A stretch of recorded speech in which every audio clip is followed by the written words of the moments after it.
Buenas tardes y bienvenidos a otro videoprograma de su canal AudiHack. Hoy vamos a comentar un poco sobre el plan de continuidad del negocio y el teletrabajo que tanto se está comentando en las redes sociales. Son dos procesos que están estrechamente relacionados, tanto el plan de continuidad del negocio PCN como el teletrabajo, que ya es operar en contingencia. Ninguna empresa está libre de hechos disruptivos, de eventos inesperados, de contingencias de distinto tipo, tanto físicos, desastre o también eventos disruptivos que eviten que el personal asista a su fuente de trabajo. Quiero comentar un poco, empezando por la experiencia que tengo en Repsol, trabajando 3 años en Repsol a cargo del sistema de gestión de continuidad del negocio TI, certificado tanto en España como aquí en Bolivia, en Santa Cruz de la Sierra, certificado y recertificado bajo norma 22.301. Debido a la experiencia que tiene la empresa, ¿no?, en varios hechos de contingencia, entre ellos este, que estoy mostrando en pantalla, donde en Indonesia, precisamente en la ciudad de Yakarta, al menos 75 heridos en un derrumbe dentro del edificio de la Bolsa de Valores. Es un edificio donde Repsol ocupaba un piso y sufrió una parte de derrumbe, una especie de derrumbe parcial, con bastantes heridos, y se tuvo que activar el plan de continuidad del negocio, habilitando oficinas alternativas y cierto personal realizando teletrabajo, el equipo de sistemas garantizando la disponibilidad de los sistemas. En el caso de Repsol, llevan muchos años ya trabajando en lo que es continuidad del negocio, fuertemente, empezando del estándar británico BS 25999, que es la madre de la ISO 22301. Entonces, Repsol es la primera empresa en Bolivia certificada bajo esta norma, bajo este estándar de continuidad del negocio. Y vemos aquí en esta gráfica que tanto la 25999 como la 22301, lo primero que nos piden es implantar una cultura de continuidad del negocio, es decir, que antes de meterme a hacer los planes de continuidad del negocio, antes de realizar las diferentes estrategias, yo debo inculcar una cultura de continuidad, así como lo hacemos en seguridad, ¿no? Y realizamos fuertes campañas de sensibilización, capacitación para que la gente vaya conociendo, se vaya involucrando, para que la alta gerencia vaya apoyando el tema de seguridad. Lo mismo se debe hacer en continuidad. Ahorita ya estamos sobre la marcha del coronavirus, sin embargo acaba esta etapa y debemos reflexionar con las lecciones aprendidas, mejorar lo que no se tenía hecho y bueno, corregir muchas cosas, ¿no? Porque hemos visto que muchas empresas no están preparadas en tema de continuidad del negocio. Quizá algunas sí a nivel tecnológico, tener un servidor mirror, como siempre digo en los cursos, no es la solución simplemente tener un servidor espejo, sino ver la continuidad desde un nivel integral. Entonces, es un proceso que tiene bastantes dominios, que requiere bastante trabajo previo para no estar lamentando e improvisando luego. Hoy en día vemos que hay muchas empresas que están improvisando el teletrabajo y lo malo de improvisar el teletrabajo es que conlleva riesgos, se está haciendo de una manera a veces apresurada, sin un análisis, y eso puede conllevar a muchos riesgos de seguridad de la información y también a costos en tecnología. Un plan de recuperación de desastre tiene todas estas etapas, desde que el evento se da una primera respuesta, se lo notifica, se evalúa el daño si es que hubiese o no, se hace una declaración de contingencia, una declaración de que hay una crisis o algún desastre o algún hecho disruptivo, se hace la recuperación o no y operaciones en contingencia, como estamos en este caso con el teletrabajo. Independientemente del escenario de contingencia que se tenga, muchas empresas quizá no tenían a pandemia como una amenaza para la continuidad del negocio, pero tampoco es necesario tenerlo específicamente como escenario de pandemia. Si vamos a empezar a analizar escenario por escenario, no nos va a alcanzar la vida para hacerlo. Lo que sí debemos tomar en cuenta en las estrategias es que debemos tener tipos de estrategia de recuperación, cuando hay afectación del CPD y cuando no hay afectación del CPD, estrategia de operación en contingencia cuando se debe movilizar a personal o cuando no se debe movilizar a personal y van a trabajar desde sus casas. Entonces, simplemente son cambios de estrategia para distintos tipos de escenario y no escenarios concretos en específico. Un elemento clave para el plan de continuidad es el VIA, es lo más importante, el elaborar un plan de continuidad del negocio. Quizá ahorita no estamos en el momento de hacer vías porque ya estamos operando en contingencia con teletrabajo, pero como lección aprendida es realizar vías, es algo que venimos insistiendo desde COSIMA hace ya por lo menos unos 3 años fuertemente en nuestros cursos, seminarios, que se vayan realizando vías, que se trabaje en afinar los vías si es que la empresa ya lo tiene. ¿Por qué? Porque el vía nos ayuda a determinar qué servicios son críticos o no para la empresa, y esto está bajo la ISO 22317, que es parte de la familia de 22301 de continuidad del negocio. ¿Para qué? Para que nosotros podamos determinar la criticidad en función al impacto económico que pueda tener un servicio, el impacto que tenga para la empresa, la imagen, perder la imagen, el impacto legal, reputacional para la empresa estar sin los servicios. En Bolivia, la norma ASFI de seguridad de la información establece para las entidades financieras textualmente que deben realizar un análisis de impacto al negocio como parte de su plan de continuidad del negocio. ¿Y cuándo se realiza este vía? Cuando queremos determinar si un proceso es crítico o no. Este es un extracto de la norma de riesgo operativo, que también establece determinar si un proceso es crítico. Y para eso no tenemos otra que el vía, el análisis de impacto al negocio, ¿no? El Business Impact Analysis, que nos dice qué servicios son críticos y qué servicios son asumibles. También algunas empresas desarrollan vía antes de desarrollar una aplicación, antes de desarrollar un software en la etapa de requerimientos no funcionales. Es parte del proceso realizar un análisis de impacto al negocio para ese servicio al cual se le va a desarrollar una aplicación, ya que el arquitecto de la aplicación lo pide como requisito. Es más, no deja que sus programadores realicen una sola línea de código si es que no se tiene vía y un análisis de riesgo de ese servicio. ¿Para qué? Para que los programadores y para que todo el equipo de desarrollo desarrolle el software, programe el software pensando y sabiendo si ese servicio es crítico o no y los riesgos de seguridad que tiene, ¿no? Como parte de los requisitos no funcionales. Y también para que el área de infraestructura le dé todo el soporte necesario y la garantía de continuidad necesaria en función a si es crítico o no el servicio. Y esto hay que tenerlo de antemano para que luego no sea un costo inesperado. El vía se enfoca en procesos o servicios que vendrían a ser subprocesos de negocio. Entonces, no así en software, no hacer un análisis de impacto a plataformas tecnológicas, sino a servicios de negocio. Por eso es que se lo trabaja con entrevistas al negocio. Y para que esto sea fácil, en cuestionarios para el negocio. Su actualización puede ser anual o bienal.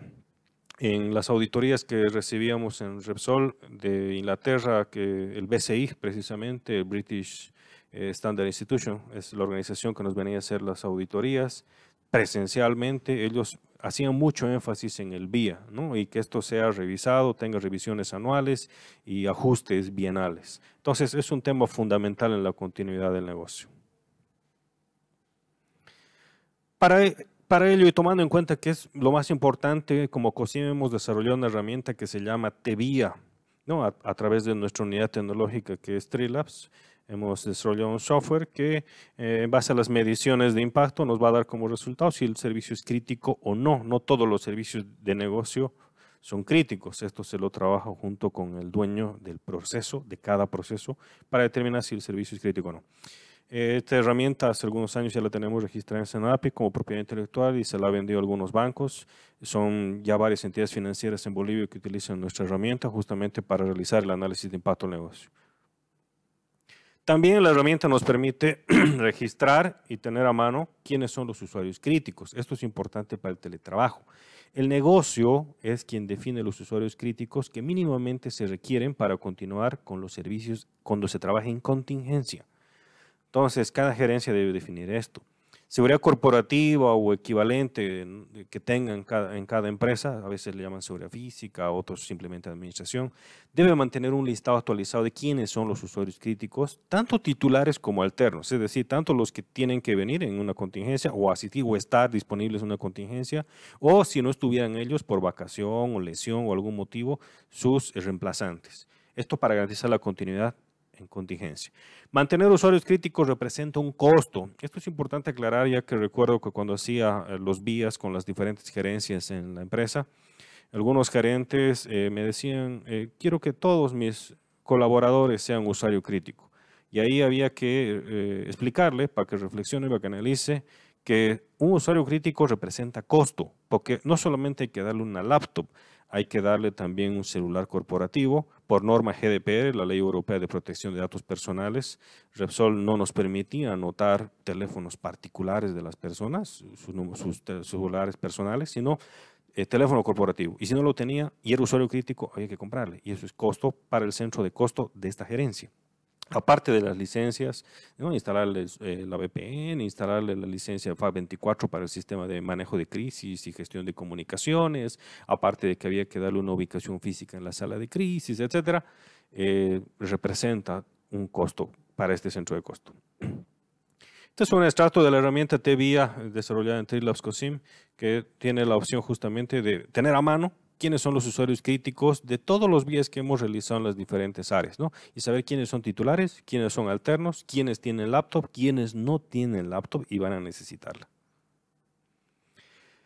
El plan de recuperación de desastres tiene que tener equipos, sin que influya esto en el organigrama de la empresa. Esto es un organigrama virtual para estrictamente el plan de recuperación de desastres, donde tenemos que tener a la cabeza un equipo estratégico, un equipo de ejecutivo de toma de decisiones. Generalmente este primer grupo está conformado por la gerencia general, ¿no?, que es la máxima autoridad de la organización en la parte ejecutiva. Está conformado por gerente de operaciones como alterno y también muchas veces por gerente de TI como un asesor tecnológico. También un equipo de coordinación. Un equipo que sea nexo entre los demás grupos, ¿no? Un equipo que piense con cabeza fría, porque ese rato están todos los ánimos, todos están con el estrés, el ajetreo del momento. Se necesita un equipo de coordinación que lleve a cabo todo lo que es la recuperación, todo lo que es el engrane de recuperación. Generalmente aquí está el oficial de seguridad, el oficial de continuidad o las gerencias de continuidad, dependiendo cómo sea estructurada la empresa. En el caso de Repsol, teníamos nuestra gerencia de continuidad TI a nivel global. Y bueno, la gente de seguridad corporativa también forma parte de un equipo de coordinación. El equipo de evaluación del daño está conformado ya por técnicos, gente que ve cableado, gente que ve la parte física de qué tan dañado puede estar el CPD o no, si es que es un caso de desastre. En caso de coronavirus, por ejemplo, no habría ningún tema de evaluación del daño. Y por último, un equipo de recuperación técnica, que es un equipo también técnico conformado por la gente que ve servidores, infraestructura de red, etcétera, soporte a usuarios también. Es un equipo que va a estar a cargo de levantar técnicamente los servicios como tal o de garantizar que estén disponibles para los usuarios, que estén configurados en sus equipos, que los usuarios no van a tener ningún inconveniente al momento de conectarse. Entonces se puede elaborar un pequeño organigrama para entenderlo mejor a la cabeza del equipo de decisión. Si vemos aquí en el núcleo está el equipo de coordinación, que es el eje central, es el que comunica a los demás grupos, es el que sirve de enlace entre el equipo de recuperación técnica y el equipo de decisión. Ustedes saben que muchas veces la gerencia quiere saber si ya están recuperados los sistemas o si ya están conectados los usuarios y quiere acudir directamente a la gente de recuperación técnica, a los que ven servidores y ellos están estresados, levantando, ajetreados y hasta pueden responderle en una mala manera. Entonces es bueno tener aquí el equipo de coordinación como nexo para darle el reporting al equipo de decisión sobre cómo están actuando estos otros equipos de recuperación técnica, evaluación del daño o demás con los que se tenga coordinación, para darle una información resumida y una información más fría a la gerencia, ¿no? Una información más consolidada. También se puede necesitar apoyo de un equipo financiero para compras de emergencia y un equipo de comunicación justamente para ser la voz representativa de la organización ante los medios de comunicación, ante la prensa, ante los reguladores, etcétera. Es importante tener un sistema de gestión y manejo de crisis. En Repsol contábamos con FAT24, es una herramienta muy conocida. En Bolivia también he visto que se han dado eventos donde hay conferencias sobre esta solución. Este sistema nos permitía manejar alarmas, diferentes tipos de alarmas. Entre las más relevantes que yo considero para estos casos como esta pandemia es tener las alarmas de conferencias, ¿no? Llamar, hacer una multillamada y que los miembros de los diferentes equipos se puedan conectar a esta llamada con un solo botón, llamarlos a todos, tanto los titulares, si no contestan los titulares, luego de unos X intentos, llamar a los alternos y que sean grabadas estas conferencias. Por ejemplo, la declaratoria de desastre o la declaratoria de contingencia, en este caso, como es el caso de coronavirus, debería estar grabada con fecha, hora, cuándo se ha empezado y la voz autorizante para esto, ¿no? Que seguramente va a ser la gerencia general o alguien del equipo de decisión autorizado. Una alarma para avisar al equipo de decisión alarmas para avisar a los usuarios, un preaviso para que estén atentos, alarma para el equipo incluso de proveedores. En el caso de Repsol teníamos contacto con la gente de Entel, nuestros proveedores, ellos también usaban FAC24, se los capacitaban en FAC24, alarmas para que los usuarios puedan ya trabajar en contingencia y también para el fin de contingencia.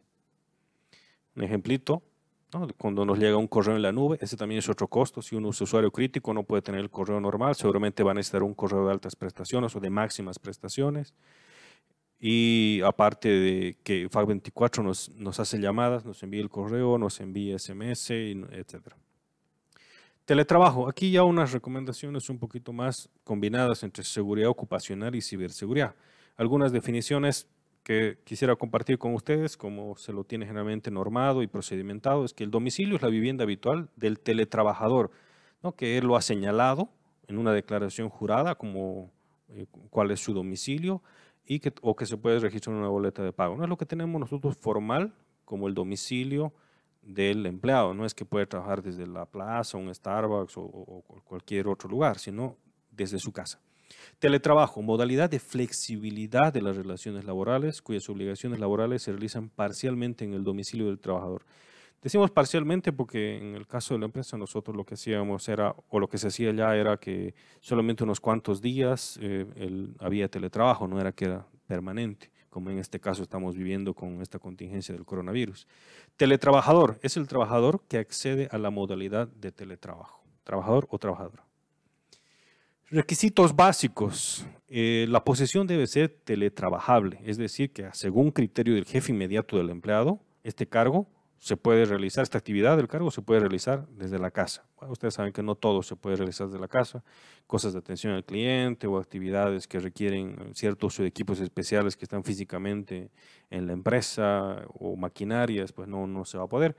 Entonces se requiere la aprobación del jefe inmediato. Contar como mínimo con un año de antigüedad en la posición dentro de la compañía. Es también importante para justamente aquí uno pues no pone no frustra al empleado. Si es alguien nuevo y va a hacer teletrabajo, puede cometer más equivocaciones o más errores de los que los cometería trabajando presencialmente.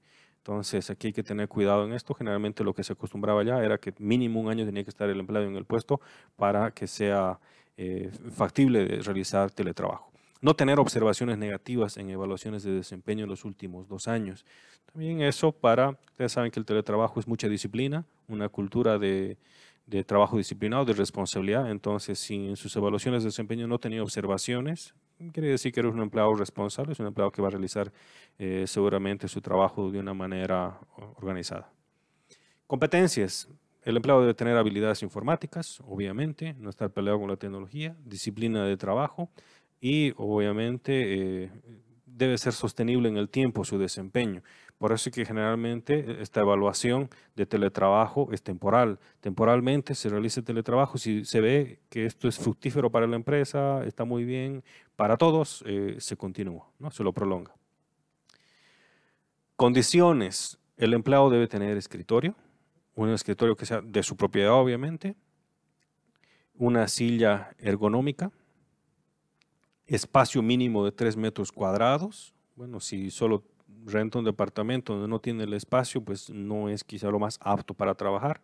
Entonces, en la inspección se le puede negar el teletrabajo. Y debe tener iluminación adecuada también para realizar el trabajo, ¿no? Para que no le afecte justamente al tema de salud. Recordemos que el tema de salud sigue siendo responsabilidad de la empresa. Modalidades. Esto ya es más cuando estamos en la fase previa y se analizan las diferentes modalidades. Generalmente esto lo hace recursos humanos, ¿no? Donde ellos evalúan si va a ser un día completo a la semana el teletrabajo, solamente en las tardes, o 2 días, o 3 días. Seguramente esto es un tema de evolución. Algo importante es que el empleado debe poner en su correo, en su link, Skype o lo que use, en los canales que use, un autorrespondedor de que él está ese día trabajando en modo teletrabajo para que la gente no lo esté buscando a su teléfono interno.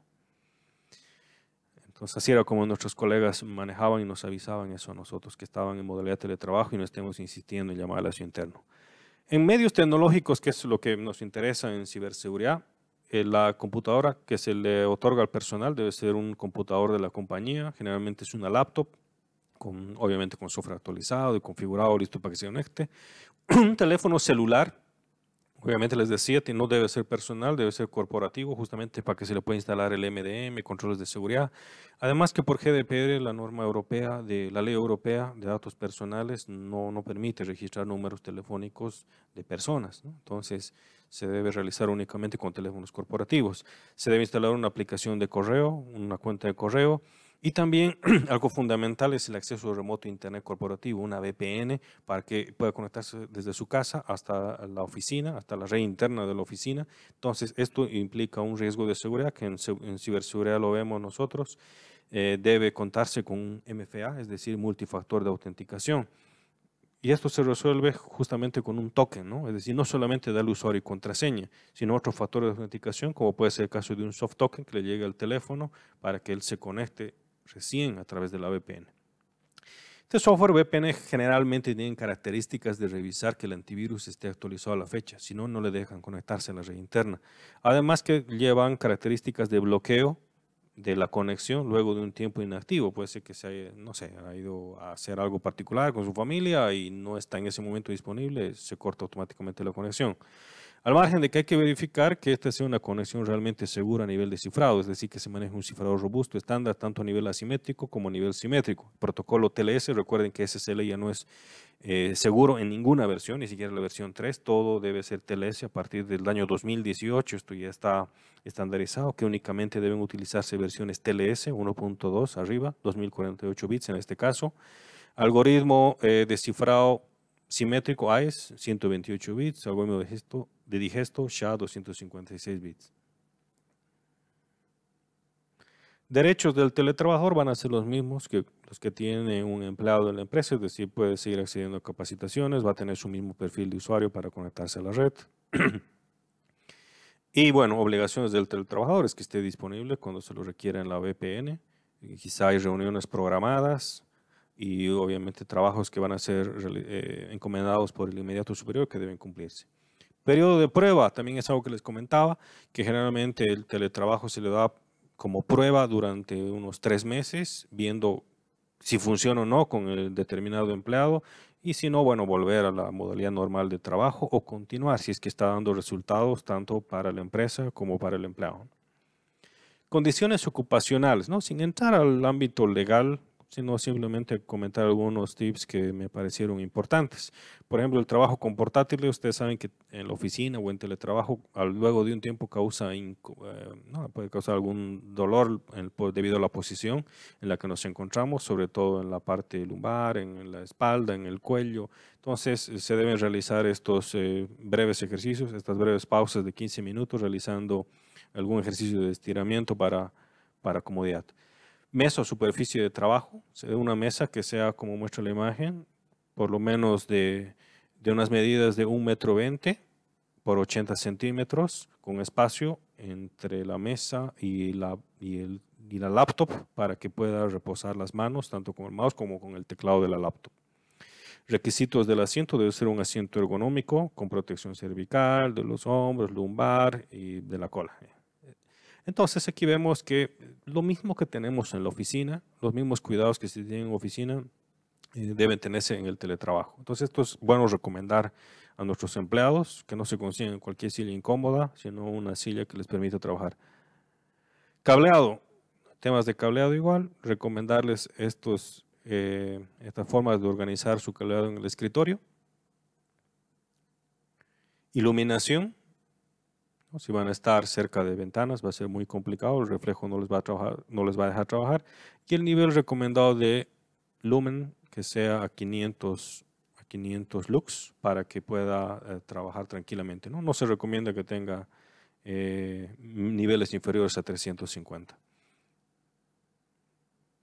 Aquí nos da un ejemplo de cómo debería ser la trayectoria de iluminación para no estorbar y perjudicar cuando estemos desarrollando el trabajo con un computador. Se debe seguir la trayectoria B, un deslumbramiento por reflexión, es decir, que no llegue directamente a la cara, sino al computador.